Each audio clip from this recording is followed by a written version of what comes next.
ستړي مه سئ. زما د لاس د چالاکۍ د ښوونو د سلسلې و 5مې ویډیو ته ښه راغلاست.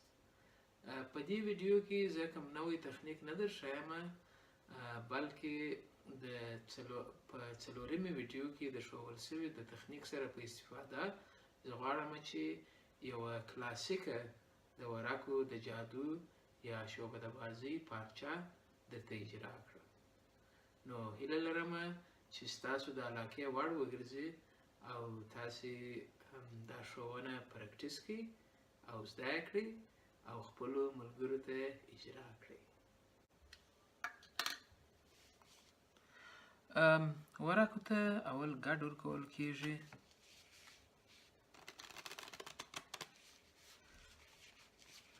او کولی شئ چې یوه کاټۍ هم ځینې واخلئ او بیا تر هغه وروسته لیدونکو ته ورقې هواروئ او ورته وایاست چې ونیسه یوه ورقه انتخاب کړه.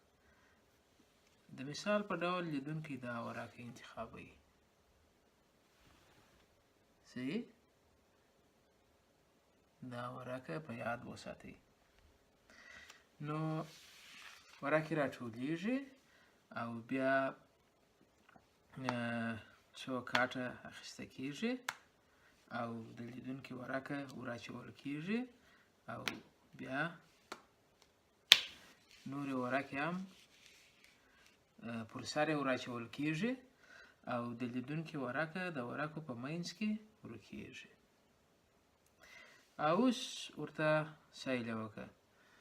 زه نه پوهېږم چې په دا 250 ورقو کې ستا ورقه کومه ورقه ده، اما زه فقط یو چم کوم.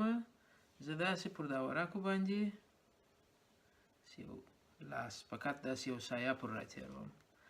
او اوس چې وګورو شاید چې ستا ورقه ځان ښکاره کړي.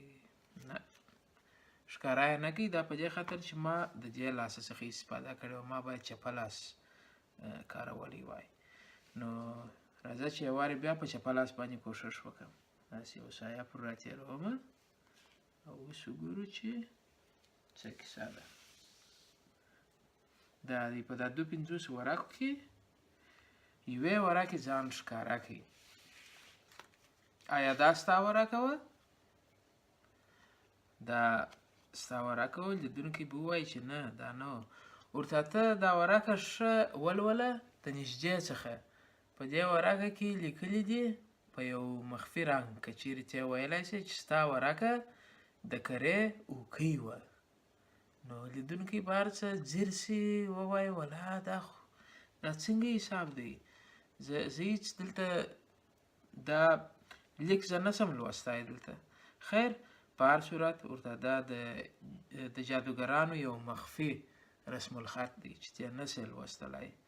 نو ته ورته ګوره، زه دا ورقه بیرته دلته ایږدم او کاټوم یې او د دې وارې زه دوې سایې پر راتېروم داسې. او کله چې 2 سایې پر راتېره کړم نو وګورو چې د دې وارې هغه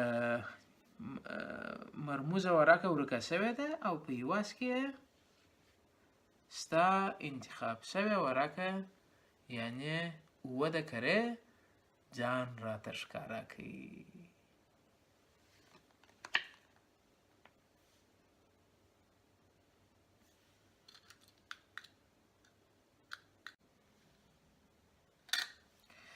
ښوونه: مخکې د دې څخه چې لیدونکي ته ورسئ، جوکر رااخلئ او د ورقو په پای کې سرچپه ایږدئ.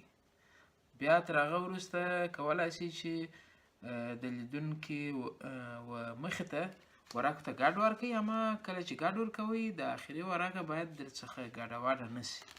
صحیح؟ او بیا تر هغه وروسته لیدونکي ته وایاست چې ونیسه ورقه انتخاب کړه. لیدونکی ورقه انتخابوي، مثلا دا 15 د کرې ده. صحیح؟ او بیا کله چې بیرته ورقه ځای پر ځای کوئ، د لیدونکي ورقه ایږدئ او خپله هغه سرچپه شوې ورقه یې پر سر ورږدئ. او بیا نور داسې سایه او دا شیان چې دي ټوله مدارګري ده.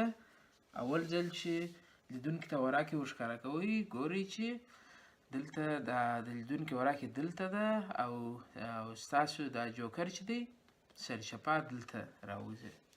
نو تاسې دا ورقه رااخلئ او دا پر سر وریږدئ او لیدونکي ته وایاست چې دا ورقې دا خط وایه. په دې وخت کې ته د یو ورقې لاندې پینکي بریک اخلئ او ډبل لیفت ته ځان اماده کوئ.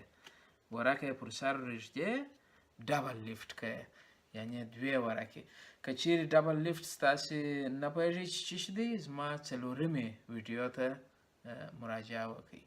نو په دې وخت کې ګوره دوې ورقې تا پورته کړي دي، د لیدونکي ته دا ورقه ده او تا ته 5 د کرې ده او ته وایې چې دا 5 د کرې ده ستا ورقه او بیا ورقې را اړوې، بیا کاټي ورکوې او دوهم وارې چې را اړوې د لیدونکي ورقه را اوړې. صحیح؟ نو دا یوه ښوونه.